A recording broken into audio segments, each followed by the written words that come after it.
Make It Right, the manufacturing podcast. I'm Janet Eastman. Welcome to Make It Right. Did you get a chance to listen to last week's show and my conversation with Mattias Hulting? Mattias and his company have been on an 8-year journey to bring their Smile Maker line of female sexual wellness products to market. And the journey has not been without its roadblocks.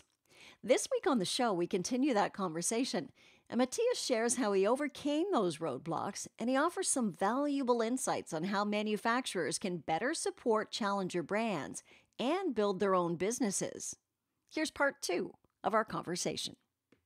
Many of the challenges that you had required a significant amount of digging to get to actually the root of the issue. Now, when we were having our initial chat about this podcast, you told me a very interesting story that centered around a roll of foil. Can you tell me that story? Yes, yes, and I would say that the biggest barrier that we've come across on the manufacturing side, be it speaking with Asian or European manufacturers, is discussions around minimum order quantities. I think there is a mindset with a lot of manufacturers that you look at scale from day one. Okay, what is a batch size? And that's a pretty big batch size. And that's not the way that you really prefer to build up your business as an entrepreneur. You prefer to start out a little bit smaller. So you pick a couple of test markets, you try a product, and you test the product and you make alterations as you go along, and you gradually build up. The MOQs do is that they tie up an enormous amount of your cash in inventory sitting in a warehouse, rather than spending that on sales and marketing, and that's going to impact the long term or the growth of the business. And that's especially a problem if you have a product with an expiry date, like we do on the lubricants. Mm-hmm. So if you have to order 30,000 pieces at a time, and they have an expiry date, and on the other side of the equation, you have retailers saying you need to have 2/3 of your shelf life left by the time it's delivered to our warehouse. Well, there you're going to get a lot of scrap. So one of the examples, and the one I think you're referring to, is we wanted to create lubricant sachets for the lubricants to sample out. And our manufacturer kept telling me that if you want a sachet, you're going to have to order 500,000 sachets at a time, mm-hmm. which is an astounding number.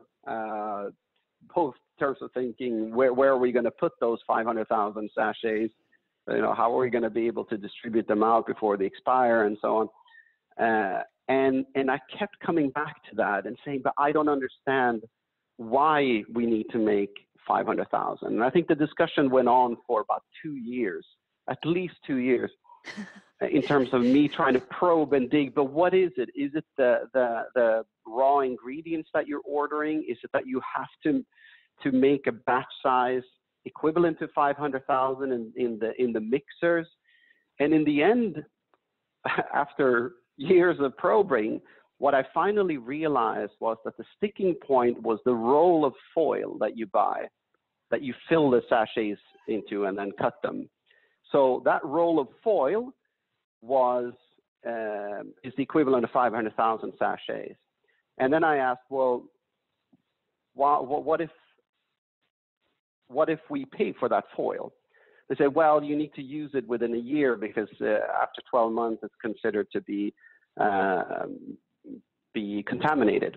So I said, okay, but how about we cash out? If we don't use the foil within a year, we'll just cash out. And they said, that's fine. That's okay. We can do that too.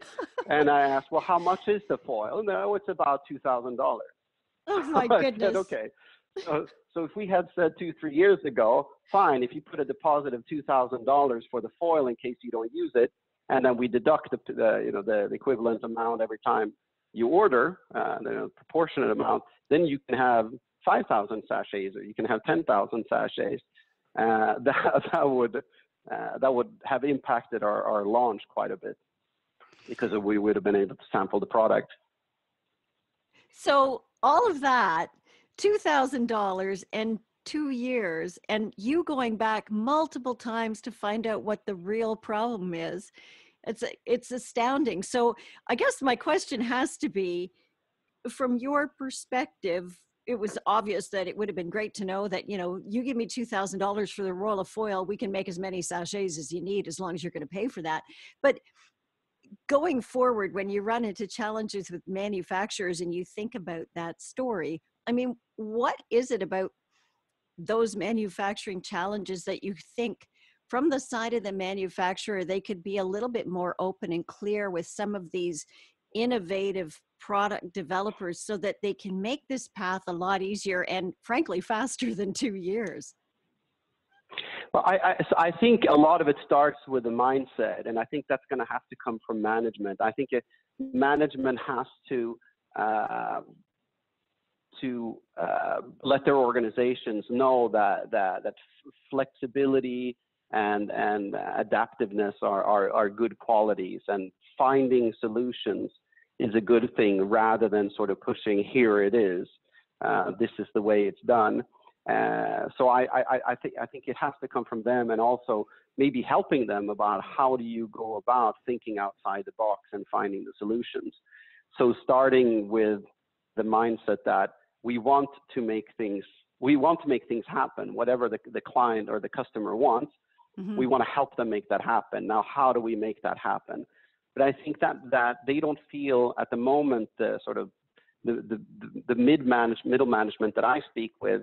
I don't think feel empowered to twist and bend and adapt the processes accordingly. And I think that sort of blocks them from even trying to think outside the box. So many times this happens a lot, and you go to them and you say, okay, here's something we want to do. And you get answers back, which would be based on sort of Johnson & Johnson scale. And then you have to take a deep breath and you go, okay, here we go. And then mm-hmm. you help them guide through the process to find the solution. But where we more act like coaches to get there, and the burden on proposing alternatives and way around it sort of rests with us rather than the project leaders or account managers at the manufacturing feeling empowered and enabled to do so. Mm-hmm. So I guess had you known that at the start, it would have made your life a whole lot easier. But now people who are trying to do these innovative things need to know, you have to go in and say, would this be a solution, or would this be a solution, in order to get your job completed the way you need it done. Yeah, exactly. And so now there are cases where I say, okay, how about you introduce me to all your suppliers? I will buy all the components and raw materials, and I will supply you every time I place a purchase order. And it's not a very practical approach, but it's sort of showing them the extreme side of the equation. Mm-hmm. Yeah, like you want to just get it done, and you'll go to any lengths yes. to be able to get it done. Yeah. Exactly. So have you had difficulty getting product approval in various countries for your lubricants? I would say it hasn't been difficult in the sense that there was anything odd about the products or with the category, but it has been difficult in the sense that it's an absolutely harrowing process. The whole regulatory environment is very, very unique because in most markets, regulatory approvals are outsourced to private companies, and very few of them. So it's a de facto oligopoly, and they behave accordingly. So as a starting point, the process in itself is extremely time-consuming and complex. But then you're also dealing with people who sit on all the power, and that's been very, very, very tough to deal with. But I'm lucky in the sense that some of the assignments that I had with P&G exposed me to the regulatory environment. So in most cases, at least I knew what I didn't know, and I could try to find out what it is I needed to know. But I think for many entrepreneurs, they don't know what they don't know. Mm-hmm. So they don't even know to look for it. So they're caught completely off guard by some of the regulatory requirements, which in many cases manufacturers don't necessarily take into account, because an entrepreneur might come to them and say, okay, here's what I want, here's what I'm looking for. They may not necessarily have integrated regulatory functions to say, well, if you do that, you might be able to sell it in Europe, or you're not going to be able to sell it in the US, as an example. So would you like to see manufacturers support product developers in that regulatory area? Like they come to you, they come in, they say to the manufacturer, this is the product I want to look at or want to make. The first step would be to go to the regulatory people, and they'd say, oh, have you got this, this, this, and this, and does it do whatever? And if you've got those boxes ticked, then I think you're really on the path towards manufacturing. Would you like to see that support within the manufacturer? I think if there's one additional capability that manufacturers could bring to their clients, especially if they want to work with the smaller brands, or what you call the challenger brands, the ones who might tomorrow be the billion-dollar brands, it's to provide legal and regulatory services. And for them to have experts on registrations, certifications, and be able to do that on behalf of their clients, because that's something, again, it's something that many don't know how to do, or even know that they're supposed to do. And even if they do know, it's so time consuming that it takes away a lot of time from the sales and marketing side. And to be clear, this is something that most people are very happy to pay for. So it would certainly be an additional source of revenue. They could just have a fixed fee. Okay, for a registration, we charge this much. For a C certification, here's how much we charge. And they can build up internal expertise so they know how to do it. Mm-hmm. Mm-hmm. And then in turn, they can build up relationship with these oligarchs, as I call them, which might mean that they have better support from them with each individual brand that they work on. Yeah. Well, and as you say, you never know which one of these brands that's coming in, these challenger brands, is going to be the next big thing. And, you know, if you really want to be the company that's working with them, you have to help them get there. Right? Yes. And that would be exactly. And that would be, I think, my biggest advice is to manufacturers, because if you look at what's happening today, especially in M&A with the big companies, it's really the small challenger brands that are completely changing the equations, that are taking big FMCG companies by surprise, coming from nowhere. And I think that in the mix of clients that one is working with, you want to have some of those. And not every startup is going to be tomorrow's billion-dollar brands, but maybe 1 in 10 will be successful. And if they are, they will likely be wildly successful. So being more adaptive and flexible and helping them and working with them on the way from day one, I think number one is going to help them succeed. So you build your own scale and business as a manufacturer. And number two, like I mentioned, it's going to build tremendous loyalty on their side to stick with you once they reach their success. Mm-hmm. So speaking of success, you have a number of products that are out. You're expanding your products into new markets, getting into new shops, etc. What other products do you hope to develop, or what other challenges are you still facing as you move this ball forward?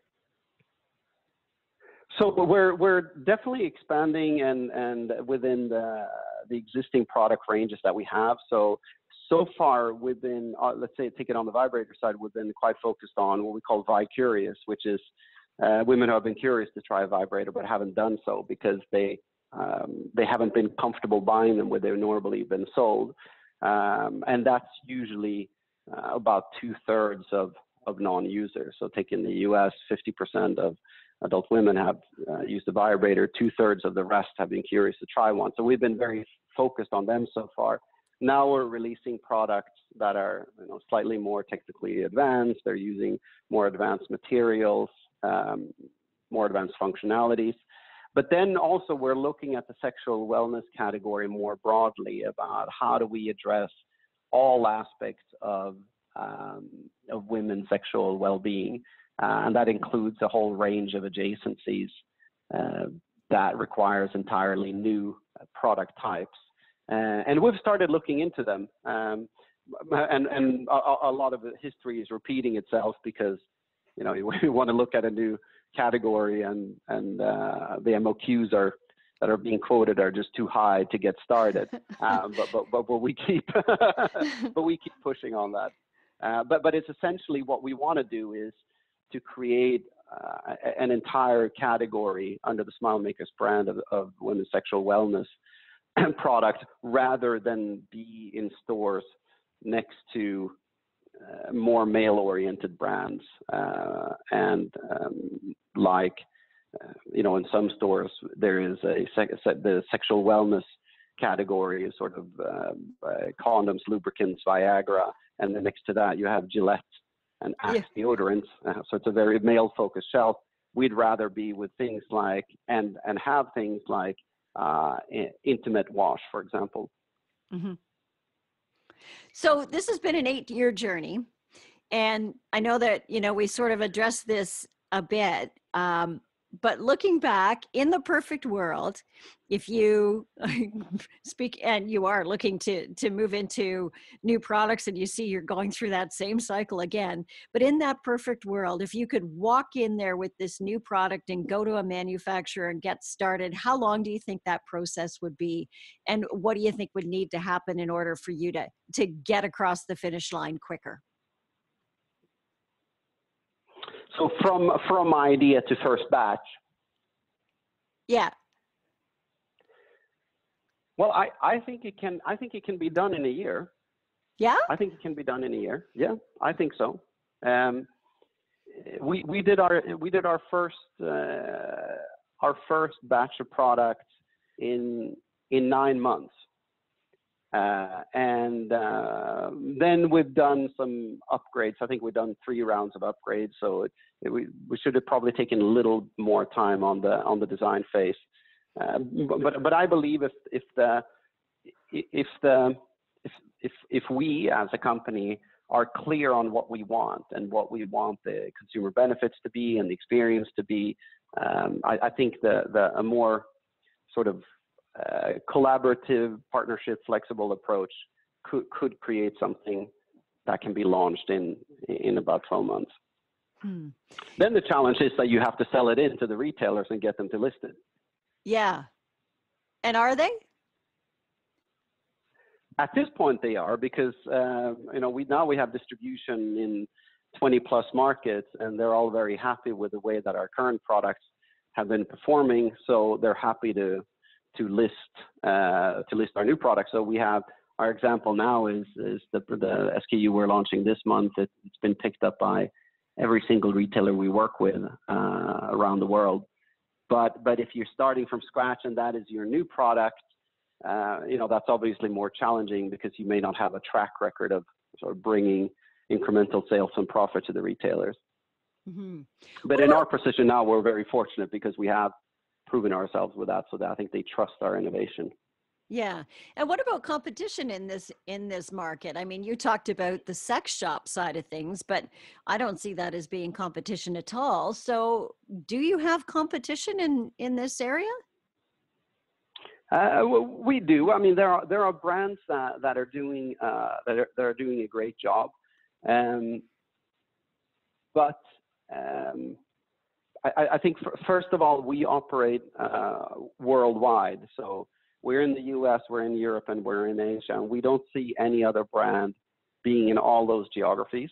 Mm-hmm. And also, like I mentioned, we are 100% focused on mainstream channels. So your health and beauty stores, your department stores, fashion stores, and so on. So we don't see anybody being 100% focused on that. So in that sense, we don't see any direct competitors, but we see we do see some overlaps with different brands depending on region. But I think more than anything at this point, we help each other because other brands that are doing a good job and also keeping a clean and approachable and aesthetic image, they help us build a case that this is a category to be in for retailers. Mm-hmm. I think it is, 2019, right? And why isn't there a product in the local drugstore or wherever for you to use? So I congratulate you on this journey that you've been on, and I'm sure you'll be at it for a lot more years.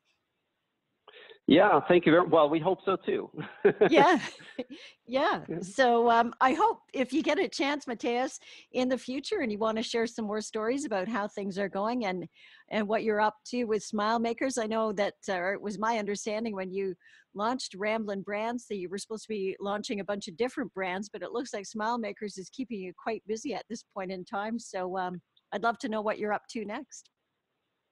Yeah, we massively underestimated the challenge we were facing, and not only the challenge of products, but also you're trying to change a cultural stigma or sort of an archaic taboo on something, and you're trying to change consumer mindset. You're trying to change consumer shopping habits about where they buy things. So that's been a big challenge, but we hope at some point that this category is more normalized like other health and beauty categories, and then our intent is absolutely to move on to the next idea, and we already have a very, very good idea about where that would be. That's also a category that's completely we think mismanaged in terms of how it's designed and where it's sold, but that's massive in use and popularity.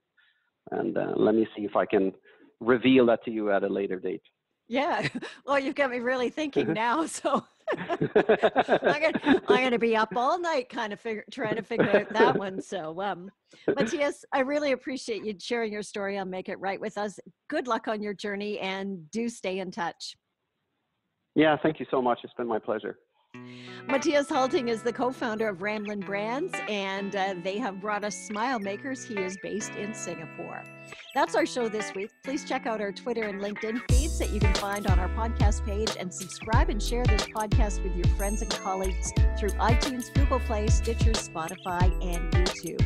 And the Make It Right podcast is brought to you by Kevin Snook. He is a leadership advisor and the author of the best-selling book, Make It Right, 5 Steps to Align Your Manufacturing Business from the Front Line to the Bottom Line. Until next time, I'm Janet Eastman. Thanks for listening to the Make It Right podcast.